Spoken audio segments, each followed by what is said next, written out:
Amigos do canal, tudo bem? Hoje daremos uma dica para vocês do sistema de direção hidráulica. A gente chegou se queixando que o veículo estava com ruído, né? Ao esterçar o volante também ele estava um pouco mais justa que o normal, mais dura, né? Então, após a análise do técnico, foi verificado o problema nesta peça aqui, tá? Que seria a bomba de direção hidráulica. Isso se deve ao que? A falta de manutenção, tá? Neste caso. A bomba se danifica por 3 fatores. Primeiro, por falta de fluido, tá? Algum tipo de vazamento no sistema, ela acaba danificando as partes internas.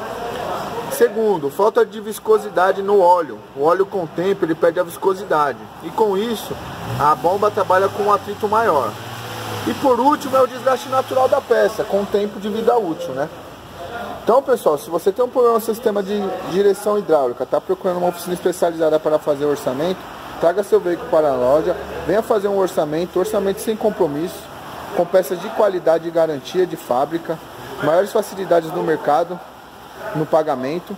E se você tem alguma dúvida, entre no nosso site, faça uma pergunta, com isso você terá 10% de desconto em serviços e algumas cortesias. Nossos telefones estão no vídeo e o link do site abaixo. Entra lá, faça sua pergunta e até a próxima.